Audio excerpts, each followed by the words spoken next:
अपने ये आयुर्वेद कितने पीढ़ियों से चला आ रहा है? ये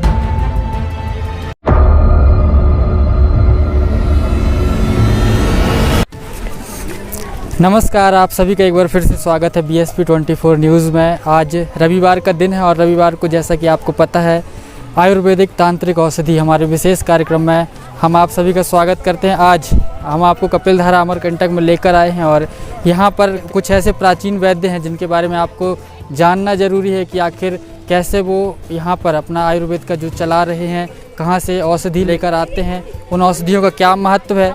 तो इन सभी के बारे में आज की इस खास कार्यक्रम में हम आपको जानकारी देंगे। हमारे साथ आयुर्वेदाचार्य वैद्य समिति के अध्यक्ष वैद्य प्रदीप शुक्ला हैं, वो आपको उन वैद्य तक ले जाएंगे और उनके बारे में आपको जानकारी देंगे।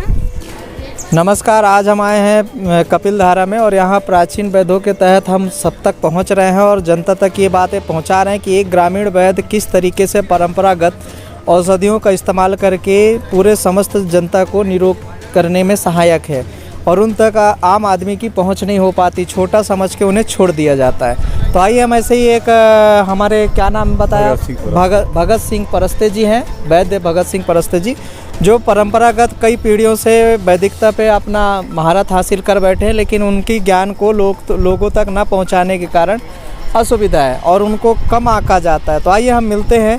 तो ये बताइए, जैसे आप यहाँ दवाइयाँ कितने सालों से बेच रहे हैं? यहाँ 5-6 साल से बेच रहा हूँ। तब 2003 से चालू किया था, फिर बीच में मैं बंद कर दिया था, घर ही में करता था। घर से ही करते आ रहे हैं जी। आपका यहाँ से घर कितने किलोमीटर दूर होगा? यहाँ से 6 किलोमीटर दूर। 6 किलोमीटर पड़ता है जी। ओ, यानी काफी पैदल ही आना जाना होता है? जी पैदल, जंगल के रास्ते से? जी, जंगल से रास्ते। अच्छा, ये बताइए कि अपने ये आयुर्वेद कितने पीढ़ियों से चला आ रहा है? ये पिताजी भी करते रहे और पिताजी के पहले पूर्व में हमारे, यानी पीढ़ी दर पीढ़ी चला आ रहा है। तो ये बताइए कि अपने पास जो दवाइयाँ हैं, मान लीजिए बात रोगों के लिए आप क्या क्या इस्तेमाल करते हैं? बात रोगों के लिए शिवकंद, हाथील पत्ती, वज्रगांठ,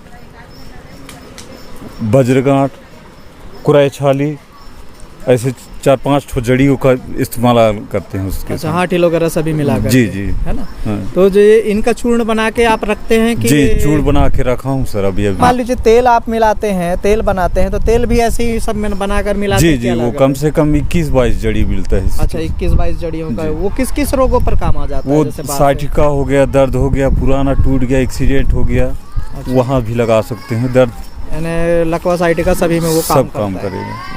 तो आप शुगर के लिए क्या क्या इस्तेमाल करते हैं? मैं घर में भी देता हूँ, यहाँ तो जड़ी बूटी ही देता हूँ मैं। 2-3 प्रकार की जड़ी बूटी मिलाता हूँ। हाँ, तो शुगर में क्या मिलाते हैं ऐसा? ये हो गया कुराई छाली। हाँ, कुराई छाली, बीजासार और जंगली जीरा यानी बनजीरा, इनका इस्तेमाल करते हैं आप? तो इनको क्या चूर्ण बना के देते हैं कि वो स्वयं बना सकते? स्वयं बनाए वो चूर्ण, उसके बाद थोड़ा थोड़ा खाना। तो इसमें परहेज क्या क्या है? इसमें मीठा ही परहेज करना है और परहेज और चावल का कम मात्रा कम करें, है ना। तो जैसे मान लीजिए कि आगे के लिए प्रोसेस के लिए, मान लीजिए पेट के अगर किसी को रोग दूर करने हो तो पेट के लिए आप क्या क्या देते हैं? पेट के लिए वो ये चूर्ण है, हर्रा, बहेरा, मोला, वो सब। तो इसमें ऐसा क्या क्या मिलाते हैं आप? इसमें हर्रा है, बहेरा है, अजवाइन है, काला नमक है और जंगली अदरक है, श्यामा हल्दी है, आमा हल्दी है, ये सब मिला हुआ है। सबका मिश्रण करके आप वो बनाते हैं? पाउडर, है ना। नमक वगैरह भी मिलाते हैं? जी, नमक डालते हैं। तो नमक कौन सा मिलाते हैं? काला नमक डालते हैं। काला नमक डालते हैं। जैसे मान लीजिए कि किसी का आजकल गुप्त रोगों से संबंधित बहुत सारे रोग हो रहे हैं, तो गुप्त रोग के लिए आप क्या क्या इस्तेमाल करते हैं? गुप्त रोगों के लिए एक छाल देता हूँ मैं उनके लिए। क्या चीज़ रहती है, क्या किस चीज़ की छाल रहती है? ये पेड़ का नाम मैं भी नहीं जानता, उसी का छाल देता हूँ और एक देता हूँ उसके लिए तीखुर का। अच्छा, तीखुर को भी देता हूँ। तीखुर और ये छाल? जी। तो ये छाल का आपको पेड़ का नाम पता नहीं है? नहीं है। ये आप बताना नहीं चाहते? नहीं, पता ही नहीं है, इसका नाम ही नहीं जानता। अच्छा, नाम ही नहीं जानते जी। ठीक है। और जैसे मान लीजिए कि आजकल सर दर्द वगैरह में भी लगाते हैं, तो उसके लिए आप क्या देते हैं? पथरी के लिए क्या देते हैं? पथरी के लिए? हाँ, पथरी के लिए बालम खीरा और लक्ष्मणकंद और लक्ष्मणकंद बाइब्रिंग, बाइविडंग। और ये सजीवनी बूटी। तो ये अपना लक्ष्मणाकांत तो जहरीला है, तो इसको शुद्ध करके देते हैं या ये सादा? थोड़ा सा देना पड़ता है सर उसको, इन्हें बिना कम से वैदों कम की, इतने, हाँ। बिना वैदों की इसको सलाह ही से नहीं खा सकते, नहीं तो खा सकते ना, क्योंकि नहीं जीभ तो फाड़ अभी तो देगा फाड़ ये देगा। पूरा, हाँ। क्योंकि लक्ष्मणाकांत तो काफी जहरीला जी, होता जी, है, जी, अल्सर जी। में भी उपयोग करते हैं, लेकिन जीभ के लिए वो जहर है। जहर है, फाड़ देगा सर। तो लगभग उसको कितना खिलाते, कितनी ये मात्रा? थोड़ा सी मात्रा में इसका देना पड़ता है, यानी जैसे चने, उम्र के हिसाब से चने से बहुत कम, यानी चने की दाल के बराबर, मसूर के बराबर, मसूर की दाल के से कम, मसूर से दाल से भी कम से कम। इतना बड़े आदमी को लगेगा इसमें आधा किलो, मतलब 1 पाव गुड़ लगेगा इसमें 1 पाव गुड़, 1 पाव गुड़, तब इसको इस्तेमाल किया जा सकता, तब जाके इस्तेमाल किया जाएगा। क्योंकि ये तो काफी जहरीला होता है, बिना शुद्ध जी, किए तो इसका इस्तेमाल ही नहीं जी, हो सकता जी। था। पहले के जमाने में तो ऐसा भी कहा गया है कि अमर फल ही इसको कहा जाता था, इसी से पुत्र वगैरह उत्पन्न होते थे, इसी जी, का नाम जी। लक्ष्मणाकांत पड़ गया जी, बाद में, लक्ष्मणाकांत है ना। और ये चर्म रोग के लिए भी काम करता है, धात खात क्योंकि खुजली, पेट से ही संबंधित है, और ये बाहर धात खात खुजली के लिए भी काम करता है। हाँ, तो इसको शुद्ध करके चलाते हैं ना। जी जी ठीक है। और इसमें बालम खीरा का भी इस्तेमाल करते हैं। जी, तो बालम खीरा तो अमरकंटक में नहीं है, तो जी, आप ये बाहर से आप लाते क्योंकि हैं। अमरकंटक में तो जी, नष्ट हो गए इनके पौधे। जी, भोपाल से लाए गए हो। अच्छा, भोपाल वगैरह से जी, लेकर आते जी। हैं। ठीक है। और ये जो आप बता रहे हैं, और क्या दिखा दें आपको? ये दांत दर्द के लिए मिल जाएगा। दांत दर्द के लिए क्या इस्तेमाल करते हैं? दांत दर्द के लिए ये है तेजबल की छाल। तेजबल की छाल। तो इसको तेल में भी यूज किया जाता है, इसको पका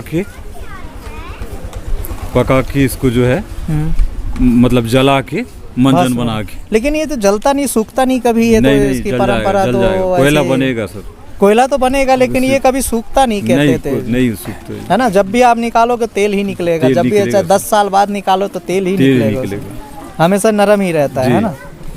तो अच्छा ये बताइए कि ये सुना गया है कि ये सिद्ध होती है, ये चलती भी है, ये वैद्यों को जानकारी भी देती थी, तो इसकी कुछ पद्धति आपको पता है इसके बारे में, है ना? क्योंकि ये कानों में बताती है ना, ये एक मोबाइल फोन का काम करती है। जी जी, है ना, तेजबल इसीलिए नाम पड़ा था। ये चलकर वो औषधियों के बारे में जानकारी देती है। जी। तो इसके बारे में आपको गुणवत्ता नहीं पता है कि कैसे ये जागृत होती है? जी, नहीं है ना। अच्छा, ठीक है। इसमें शुगर और बीपी का कौन सा दवाई आता है? शुगर का ये मिलेगा दवाई। अच्छा ये बताइए, बीपी के लिए क्या क्या इस्तेमाल करते हो? बीपी के लिए सर, मैं बीपी के लिए देवसेमर का जड़ का इस्तेमाल करता हूँ। उसका जड़ पाया नहीं जाता, लेकिन उसका जो वो रहता है, अभी है आपके पास, उसको पका के, उसको पका के जो है उबाल के, उसको थोड़ा थोड़ा ढक्कन में, एक ढक्कन ले। अच्छा, तो उसमें खाली उसी भर को देते हैं जी, कि और उसी कुछ? भर, उसी भर। क्या नाम बताया आपने? देवसेमर। अच्छा, देवसेमर। ठीक ठीक ठीक, समझ में आया। उसका जड़ आप निकालते हैं कुछ पद्धति के थ्रू? हाँ जी, उसका पद्धति थ्रू, उसका तो पेड़ ही में रहता है जड़, लेकिन उसको समझ में नहीं आता कि कहाँ पर है। हाँ, वही इसीलिए मैं पूछा कि उसकी जड़ आप कैसे पाते हैं? उसका जड़ निकालते हैं कहीं कहीं। गजब, क्या बात है। यानी आप देख रहे हैं जिसकी जड़ के बारे में अच्छे अच्छे लोग भी परेशान रहते हैं निकालने के लिए, देखने के लिए, उनकी जड़ इनको प्राप्त हो जाती है और नक्षत्रों के तहत ही उनको इस्तेमाल कर पाते हैं, नहीं तो ये असंभव है। और क्या आप क्या देते हैं ऐसी कुछ खास जो आपकी औषधि सबसे ज़्यादा बिकने वाली हो? बिकने वाली है सभी चीज़ है, पथरी के लिए, गठियाबाद, बाबासीर, शुगर।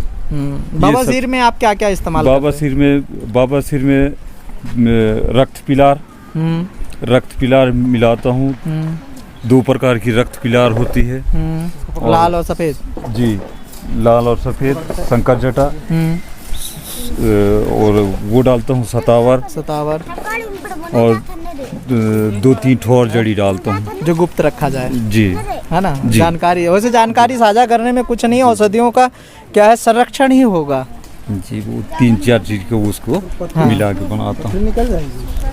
ठीक है, आप ऐसे ही वैद्यों के साथ में जुड़ते रहिए और उनसे आप देखते रहें, यानी ग्रामीण औषधियों के बारे में जानकारी आपको मिलती रहेगी, औषधियों के नाम पता होते रहेंगे। लेकिन हमारा एक ही कहना है कि आप अपने गांव में, घर में पौधे अवश्य बचाएं।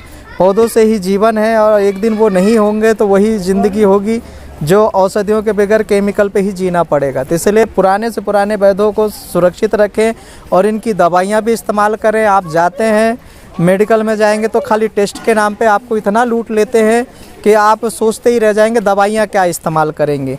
अब इन्हें यहाँ आते हैं आपको 200-400-500 के, अभी मैंने देखा है दवाई लेने आए, इन्होंने बोला 100 रुपये, तो बोले 50 में दे दो। एक समोसा भी लेने जाते हैं तो 50 का नहीं पूछते हैं। लेकिन अब यहाँ पर एक वैद्य जो जड़ी बूटी पूरा दिन बर्बाद करता है, तब भी मिला तो ठीक, नहीं तो नहीं, कोई बात ही नहीं रहती जंगल में। उन औषधियों का इस्तेमाल करने के लिए इंसान मोल भाव करता, तो ऐसा ना करें, उनके सहायता करें। पीढ़ी दर पीढ़ी ये बेचते चले आ रहे हैं और आज भी इनकी कंडीशन ऐसी है कि नीचे दुकान लगा कर बैठे हुए हैं। ठीक है, इसी तरह देखते रहिए BSP 24 न्यूज़। धन्यवाद। तो जैसा कि आपने देखा, हमारे साथ आयुर्वेदाचार्य वैद्य प्रदीप शुक्ला जी थे। उन्होंने कपिल धारा में एक वैद्य से जो बात की है, आयुर्वेद का महत्व बताया, कुछ खास जो दवाइयाँ उनके बारे में बताया, कुछ बीमारियों के बारे में बताया, उनका इलाज कैसे किया जा सकता है। हम सबको एक विशेष ध्यान देना कि जो भी हम आपको दिखा रहे हैं उनका इस्तेमाल आप बिना वैद्य की जानकारी के ना करें। आप वैद्य से जानकारी लें उसके बारे में, फिर उसके बाद उस चीज़ का उपयोग करें। धन्यवाद।